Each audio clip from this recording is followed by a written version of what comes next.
কিষাণ ক্ষেত মজুর রাজ্য সভাপতি আমাদের সকলের প্রিয় দাদা পূর্ণেন্দু বসু মহাশয়, সেই সঙ্গে আছেন রাজ্য সহসভাপতি প্রাক্তন বিধায়ক চাঁদ মোহাম্মদ সাহেব, উপস্থিত আছেন আমাদের নবগ্রাম বিধায়ক কানাইদা, ফারাক্কা বিধায়ক মনিরুল ইসলাম, আমাদের কিষাণ ক্ষেত মজুরের সমস্ত ব্লক সভাপতিবৃন্দ, আমাদের মাদার পার্টির আমাদের ব্লক সভাপতিবৃন্দ, জেলা পরিষদের দলনেতা সহ বেশ কয়েকজন কর্মাধ্যক্ষ আছেন, সেই সঙ্গে আরও আমাদের নেতৃবৃন্দ, আমাদের জেলা মহিলা নেত্রী তিনিও আছেন এবং বিভিন্ন ব্লক অঞ্চল থেকে আগত আমার কর্মী বন্ধুরা, সকলকে আমি আমার শুভেচ্ছা, অভিনন্দন, সালাম আদাব জানিয়ে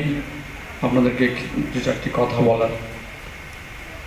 আজকে আমরা জঙ্গিপুরে আমরা রবীন্দ্র ভবনে এই কর্মী সভা করছি। যে জঙ্গিপুরে আজকের এই দিনটিতে শরৎচন্দ্র পণ্ডিতের মহাশয়, যেনাকে আমরা দাদা ঠাকুর বলে জানি, তিনার আজকে জন্মদিন এবং প্রমাণ দিন দুটোই কিন্তু আজকের এই দিনে। কাজে তিনাকে সম্মান জানিয়ে আমি আমার কথা আরম্ভ করছি। যে কোনো উন্নয়নের আমরা দেখে থাকব, সে আমাদের রাজ্যে হোক, সে দেশেই হোক বা বিদেশেই হোক, কৃষকদের বড় একটা ভূমিকা রয়েছে। কৃষকের সঙ্গে ক্ষেত মজুর, আজকে যে খাবারটা আমরা সকলে খাচ্ছি সেটা কিন্তু কৃষক ভাইদের থেকে উৎপাদিত সে ফসল থেকে আমরা পাচ্ছি। কাজে তিনার যে কষ্ট, তিনাদের যে মেহনত, এটা আমাদের কাছে বড়ই, আমরা বলতে পারি ভাগ্যবানকে তিনারা উৎপাদিত করার পরে আমরা কিন্তু সেই ফসলটা খেয়ে আমরা চলছি বা বেঁচে আছি। কাজে তিনাদের বিষয়টা আমাদেরকে ভাবতে হবে, আমাদেরকে দেখতে হবে। আমরা বিভিন্ন জায়গায় দেখছি যে কৃষক আন্দোলনের পথে অনেক কিছু পরিবর্তন হয়েছে এবং আমাদের দেশের যে একটা বড় অর্থনীতি এই কৃষকদের মধ্যে থেকে হয়ে থাকে বড়, এবং যে সমস্ত ক্ষেত মজুর আছেন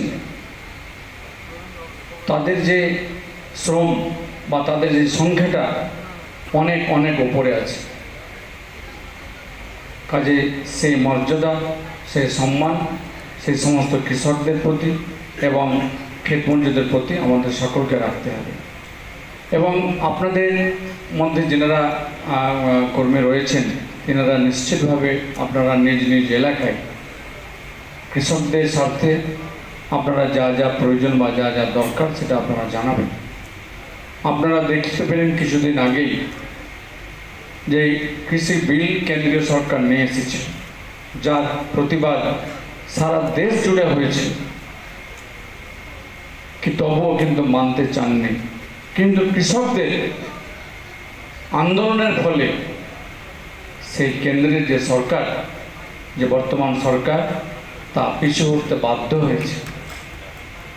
তো কাজে কৃষক সংগঠন বা ক্ষেত মজুর সংগঠনকে আমরা ছোট করে ভাবলে হবে না, আপনাদেরকে ভাবতে হবে তাদের অনেক বড় ভূমিকা রয়েছে এই দেশের জন্য, দেশের মানুষের জন্য।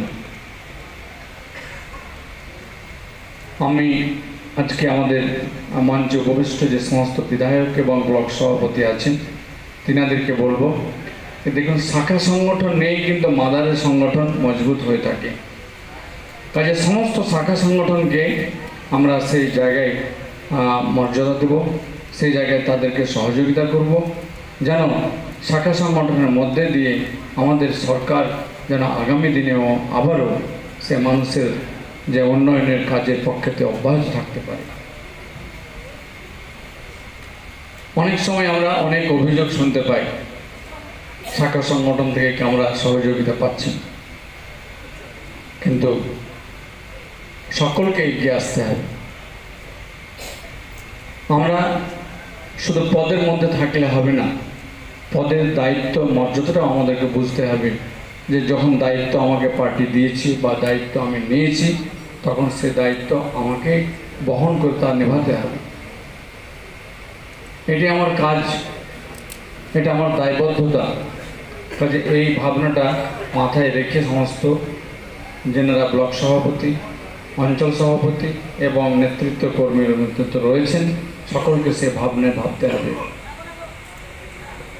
আমি মাদারের সভাপতি, যতক্ষণ আমাকে পার্টি রাখবেন আমি নিশ্চিতভাবে সমস্ত শাখা সংগঠনকে আমি উজ্জীবিত রাখার জন্য যে যে প্রয়োজনগুলো আছে আমাকে বলবেন, নিশ্চিতভাবে আমি আপনাদের পাশে থাকব এবং আপনারা সেই সংগঠনকে মজবুত রাখবেন এবং এগিয়ে নিয়ে যাবেন, যেন আমাদের নেত্রী মমতা ব্যানার্জি আবারও সেই চতুর্থবারে সেই জায়গাতে আসতে পারে।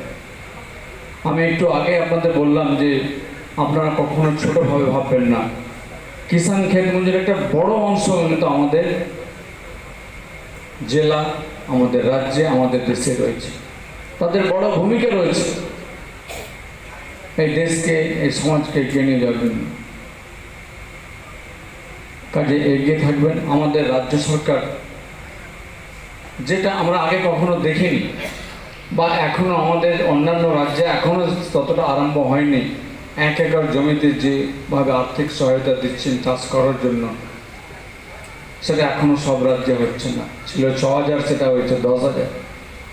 একজন কোনো কৃষক যদি কোনো অ্যাক্সিডেন্টে মারা যাচ্ছে, তাকে কৃষক বন্ধু স্কিমের মধ্যে দিয়ে 2 লক্ষ টাকা দিচ্ছে যেন সেই পরিবারটা চলতে পারে। কৃষক বিমারও স্কিম রয়েছে। কাজে এইগুলো যখন আমরা একটা সময় দেখিনি, আর আজকে সেগুলো আমরা হাতের মধ্যে পাচ্ছি, এগুলো আমরা মানুষের কাছে তুলে ধরবো কি আমাদের রাজ্য সরকারের মাননীয় মুখ্যমন্ত্রী মমতা ব্যানার্জিকে শুধু মানে সবুজ সাথী বা আমাদের খাদ্য সাথী দিয়ে শুধু নয়, কৃষকদের জন্যও কিন্তু ভেবেছে সমস্ত উন্নয়নের প্রকল্প তিনি দিচ্ছেন এবং দিয়ে যাবেন। এই কথাগুলো আমাদেরকে তুলতে হবে, আমাদের কর্মীদের মধ্যে ঐক্যবদ্ধভাবে থেকে এইগুলোকে আলোচনা করতে হবে। আমি ব্লক এবং জেলা সভাপতিকে বলবো যে আপনারা আমাদের রাজ্য সরকার যে সমস্ত উন্নয়নগুলো রয়েছে আপনারা এগুলোকে বুঝে আপনারা কিন্তু আমাদের অঞ্চল নেতৃত্বের হাতে এগুলোকে তুলে দেবেন, যেন তিনারা মানুষের কাছে এগুলোকে পৌঁছে দিতে পারেন। এই কিষাণ ক্ষেত মজুরের জন্য আমাদের মামাটে মানুষের সরকার কী করেছে। কাজে এই বিষয়টা আমি আর বাড়াতে চাইছি না। এই বিষয়টা আমরা নিশ্চিতভাবে আগামী দিনেও আমি অন্ততপক্ষে এখনও 4 বছর সাংসদ, যদি আল্লাহ আমাকে হায়াতে রাখেন আমি 4 বছর সাংসদ আছি, আমি আপনাদের পাশে সর্বতভাবে আছি এবং থাকবো ইনশাআল্লাহ। পরিশেষে একটা কথা বলার রয়েছে যে আপনারা কিছু কথা শুনলেন আমার আগের বক্তার মধ্যে থেকে, যে অসহিষ্ণুতা বা একটা অশুভ শক্তি এগিয়ে আসা, এটা সত্যি আজকের দিনে আমাদের সকলকে ভাবতে হবে। আমাদেরকে সহনশীলতা বাড়াতে হবে, আমাদেরকে বুঝতে হবে যে কি হতে যাচ্ছে, আমরা কিভাবে একে অপরের পরিপূরক হয়ে থাকব, কিভাবে আমরা শান্তি সম্প্রীতি ভ্রাতৃত্বকে বজায় রাখব, এই বিষয়টা কিন্তু আজকে ভাবার খুবই প্রয়োজন রয়েছে।